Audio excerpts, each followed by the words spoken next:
Hello students, आज हम करेंगे एक्सरसाइज 5.8। इसमें है हमारे पास रोल्स थ्योरम और मीन वैल्यू थ्योरम। तो सबसे पहले इन दोनों थ्योरम्स के बारे में पढ़ेंगे। रोल्स थ्योरम क्या है? Let f A B to R, एक क्लोज्ड इंटरवल है हमारे पास ए बी, आर है रियल नंबर्स का set, be the continuous function on A B.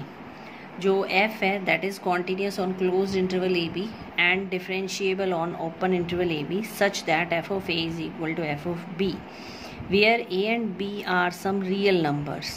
Then there exists C in open interval AB such that f dash C is equal to 0. तो roles theorem में क्या है हमारे पास? f एक function है A B to R. If f is continuous on closed interval AB, f is differentiable on open interval AB and f of A equal to f of B. जो interval इसने दे रखा है उस closed पर तो ये कॉन्टिन्यूस होना चाहिए। क्लोज्ड का मतलब एंड पॉइंट्स पर भी और बिटवीन वैल्यूज़ पर भी। डिफरेंशिएबल होना चाहिए ओपन पर, that is in between differentiable होना चाहिए। F of A equal to f of B का मतलब एंड पॉइंट्स पर वैल्यू सेम होनी चाहिए फंक्शन की।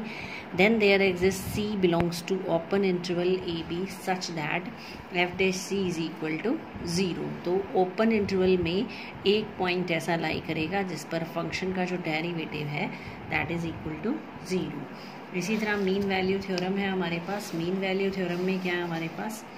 f a b to r be a continuous function on closed interval a b and differentiable on a b, then there exists c in a b such that f dash c is equal to f of b minus f of a upon b minus a।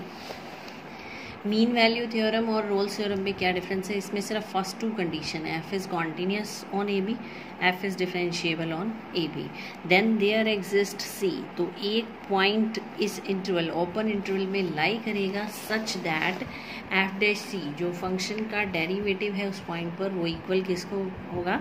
And points पर जो function की value है and difference of end points f of b minus f of a upon b minus a is equal to f dash c। तो ये है mean value theorem. इसमें एक note है हमारे पास, every differentiable function is continuous. हर differentiable function continuous होता है। तो दोनों प्रूव करने की बजाय हम पहले डेरिवेटिव कई क्वेश्चंस में प्रूव कर देते हैं जिसमें कॉन्टिन्यूटी प्रूव करनी बड़ी डिफिकल्ट और लेंथी हो जाती है।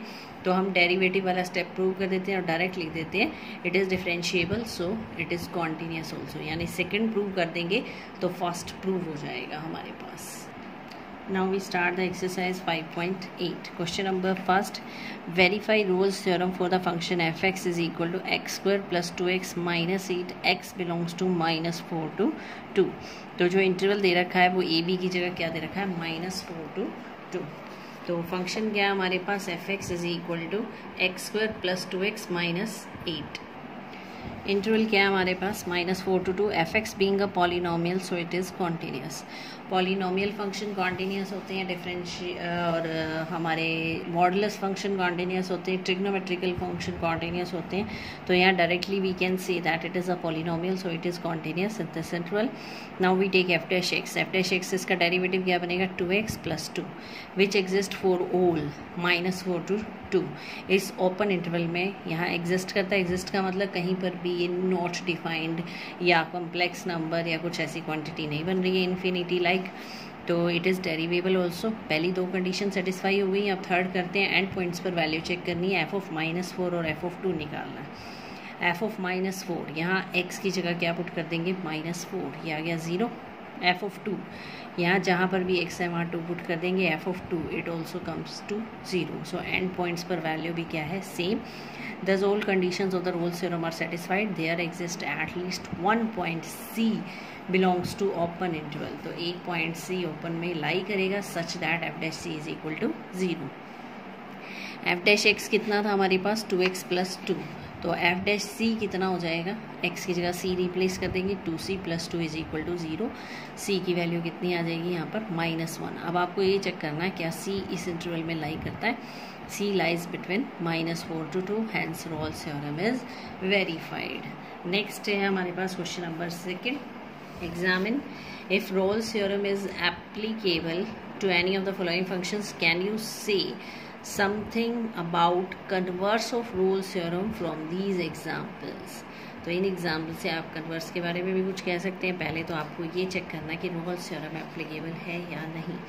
फर्स्ट है f(x) is equal to greatest integer of x, x belongs to 5 to 9। तो सबसे पहले कॉन्टीन्यूटी चेक करेंगे हम। कॉन्टीन्यूटी के लिए हमें क्या लेनी पड़ती है, left hand limit and right hand limit. So let us take first left hand limit. कोई भी एक पॉइंट पिक कर लिया 5 to 9 के बीच में, सपोज हमने 6 पिक कर लिया, 7 कर सकते हैं, 8 कर सकते हैं, 6 पिक कर लिया। 6 माइनस f(x), f(x) कितना है हमारे पास, f(x) is greatest integer of x, यहाँ रखा। तो x की जगह क्या पुट करते हैं, 6 minus h and h tends to 0। तो limit h tends to 0, 6 minus h। Greatest integer में हमारे पास क्या होता है, 6 माइनस h कहाँ पर आएगा, स्लाइटली लेस देन 6। तो इससे पीछे जो भी इंटीजर है वो आपका आंसर हो जाएगा। इसके पीछे क्या हमारे पास 5, तो इसका आंसर क्या आ जाएगा 5। अब हम निकालेंगे right hand limit. Limit x tends to 6 plus f(x), 6 plus h put कर देंगे as h tends to 0। 6 plus h का मतलब है जो वैल्यू है 6 से स्लाइटली ग्रेटर है, स्लाइटली ग्रेटर है तो इसके पीछे क्या है 6 हमारे पास। तो इसका आंसर कितना आ जाएगा, 6 प्लस h का रिजल्ट आ जाएगा 6। So left hand limit is not equal to right hand limit, so function is not continuous, hence Rolle's theorem is not applicable। इसी तरह ये ग्रेटेस्ट नेक्स्ट है हमारे पास -2 से 2, इसमें 1 पे चेक किया, 1 पे चेक किया। इसी तरह लेफ्ट हैंड लिमिट हमारे पास आ रही है 0 और राइट हैंड लिमिट हमारे पास आ रही है 1। Here also left hand limit and right hand limit is not equal, तो फंक्शन इज नॉट कॉन्टिन्यूस। पहली कंडीशन ही फेल हो गई है तो आगे चलने की ज़रूरत नहीं है, डायरेक्ट कह सकते हैं Rolle's theorem is not applicable. इसी तरह हमारे पास थर्ड पार्ट है f(x) is equal to x² minus 1 for x belongs to 1 to being a polynomial it is continuous. f(x) निकाला, कितना आया हमारे पास 2x। 2x जो है फाइनाइट वैल्यू देता है, definite value and real also between 1 and 2, so it exist for all x belongs to open interval 1 to 2। It is derivable also. Third condition क्या होती है, एंड पॉइंट्स पर वैल्यू चेक करनी है, f(1) निकालना और f(2). f(1) निकाला, x की जगह 1 पुट किया, 1 माइनस 1 कितना हो गया 0। f(2) निकाला, 4 माइनस 1 कितना हो गया 3। एंड पॉइंट्स पर वैल्यू सेम नहीं है, यानी थर्ड कंडीशन सेटिस्फाइड नहीं हो रही है, तो roles theorem is not applicable. एक भी कंडीशन अगर सेटिस्फाइड नहीं होती है तो Rolle's theorem can't be applicable. Next is question number 3rd. If f such that -5 to 5 to r is a differentiable function and if f dash x doesn't vanish anywhere, ये differentiable function given है आपको। अगर function differentiable है तो continuous हो जाएगा।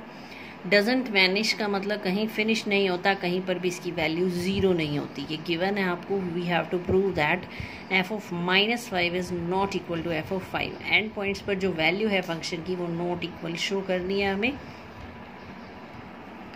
सबसे पहले आ रहा है f(x) is differentiable on -5 to 5. It is given, it is differentiable and we know that every differentiable function is continuous. So function is continuous on -5 to 5. differentiable है तो function क्या होगा, continuous भी होगा।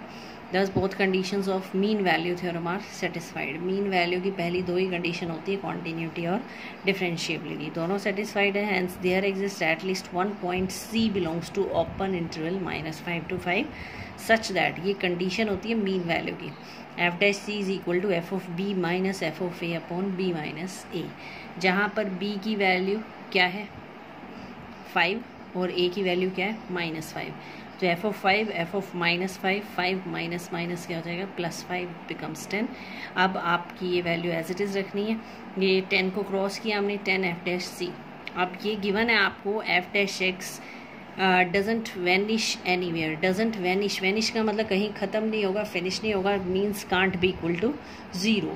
It can't be equal to 0, so f(c) can't be equal to 0। ये value 0 नहीं हो सकती, ये 0 नहीं हो सकती, इसका मतलब f(5) माइनस f(-5) also can't be equal to 0। ये इक्वल टू 0 नहीं होगा तो इसका मतलब f(5) is not equal to f(5) can't be equal to f(-5), ये शो करना था, हेंस प्रूव्ड। एक बार फिर देख लेते हैं। सिंपल है, ये फंक्शन आपको डिफरेंशिएबल दे रखा है। फंक्शन डिफरेंशिएबल है तो कॉन्टीन्यूस तो वो होगा ही होगा, और दोनों कंडीशन मीन वैल्यू की सेटिस्फाई हो जाती है। तो f dash c f b minus f of a upon b minus a put किया हमने, यहाँ से 10 को क्रॉस किया। It is given that f dash c can't be equal to 0, this can't be equal to 0, so f of 5 minus f dash minus 5 is also not equal to 0. This implies f of 5 can't be equal to f of minus 5, hence proved. तो ये थी exercise 5.8 question first, second and third. Thank you.